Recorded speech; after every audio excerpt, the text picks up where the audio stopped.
The social protests in Russia are, say, before the rise, heated by the neighboring Orange and Rose revolutions, enforced by growing military and police violence. They promise something new and unexpected. What will happen? How it will happen?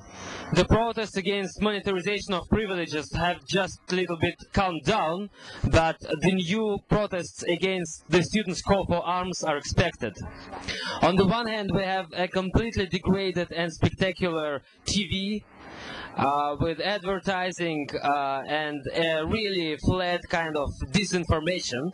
On the other hand, we have a growing protestive mood, protestive actions made by old veterans and pensioners on the one side, by students and anarchists and other kinds of activists on the other side. So the protestive moods are quite evident. We have internet resources, we have progressive press, we have a publishing house, Ultraculture, specializing on radical activists and other kind of protestive movements.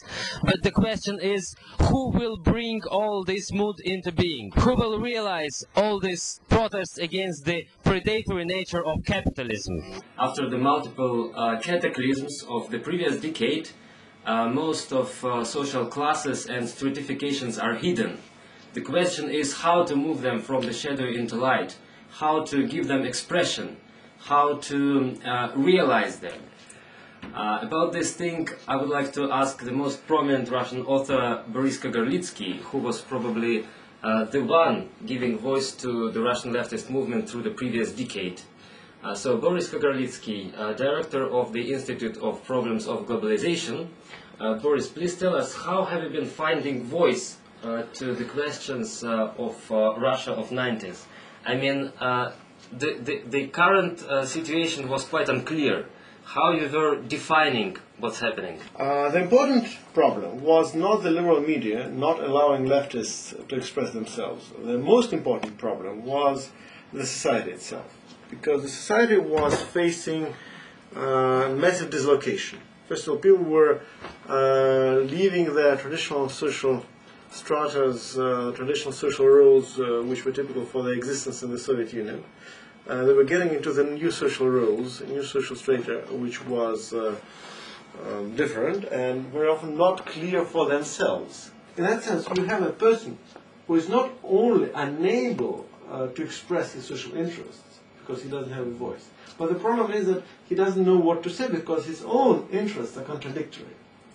His own social roles, his social function is contradictory. Mm-hmm. And these people, by the way, are very easy to manipulate. That's exactly why all of us, as oppositionists, leftists, we all have spoken so much about manipulation. Of course, also some crazy people also spoke about zombification. And manipulation was extremely successful exactly with this kind of crowd, when people were actually not certain about their own interests. That's why they were easy to manipulate.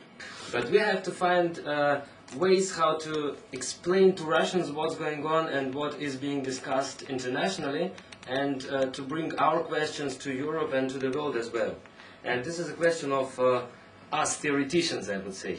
So what is your experience about this? How to present Russia in this? The funny thing these days, ironically, is that it is much easier now to get in Russia some understanding of what's happening in the West, or in the third world, say like in Latin America or in Asia or whatever, or even in Africa, than to get Westerners really understand what is happening here.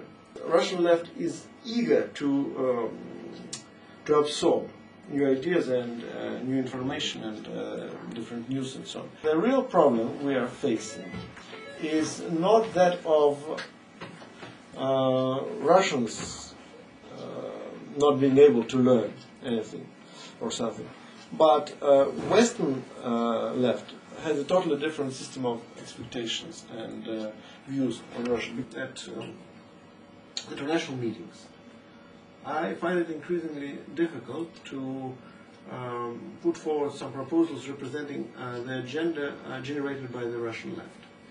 And you see that, again, there is a tendency there saying, okay, there are a few leftist intellectuals from Russia, who they know, like Buzgalin, like Garlitsky, like maybe a couple of other guys.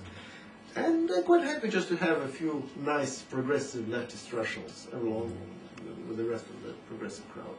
But now the situation changed completely. It's not about one or two or three or maybe five nice guys who are coming from Russia with good ideas. This is a movement which has its own agenda, which has its own interests. Maybe it's still very weak, but it's already real. It has its own momentum.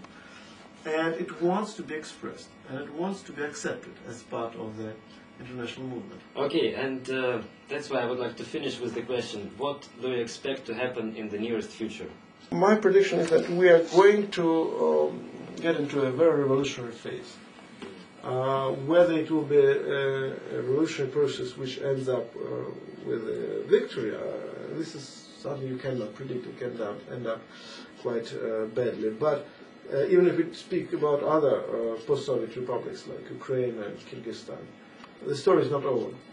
Somebody say, okay, they've got rid of Kuchma and Yanukovych, and they've got Yushchenko in power, so the one group of bad guys basically replaced another group of bad guys, and that's the story is over. I'm not sure. I think quite possibly the real struggles, the real battles will be ahead. And there is just an opening of the new space. And in that sense, democracy is exciting. It's not the kind of democracy we are struggling for, but at least it means a more open situation when you can use these new opportunities. And I think that very similar struggles and crises in Russia, where we'll definitely have new opportunities for the left. But the point is that if these opportunities are lost, it doesn't mean that that's the end of the world, but that will be a very, very heavy price to pay. So in that sense, I think the coming 2, 3, maybe 5 years are extremely important. And maybe that's the purpose of our life, to just to realize ourselves in these circumstances. You know, it's like the famous Chinese saying is that you feed a pig for like 1,000 days, and you use the pig just for 1 day. Basically eating the pig. But in fact, maybe yes, we have to be these pigs, in a certain sense, because there is a certain point when we have to prove that we are here to do something. We are here just for some purpose. And it can sound a little religiously, because it's not that somebody's feeding us from the I mean, that's how I feel myself. I feel myself really like this kind of pig which was fed for so many years. Maybe now it's time to prove that it was for some purpose. Okay, thank you a lot, Boris, for this amazing and exciting introduction. It's always a pleasure speaking to you. After this kind of self-referential clarification, done in the best traditions of Jean-Luc Godard, please let me confess that we, Ghetto, have invented the project Hot Russian Line in cooperation with our friend Igor Zakharov-Ross in order to shed some light on the movement for better world currently going in Russia. It gains certain advantages because it takes place simultaneously with the first Russian social forum, due to what we will have a direct report from it, and also we will have reports on the Russian developments on IT and on an illegal immigration. Also, we will have a report on our perception of Kyrgyzstan and Ukrainian revolutions. Please don't hesitate to ask your questions at our forum at Media Activist RU. Me, Oleg Kireev, and other Ghetto participants will be ready to answer. Venceremos!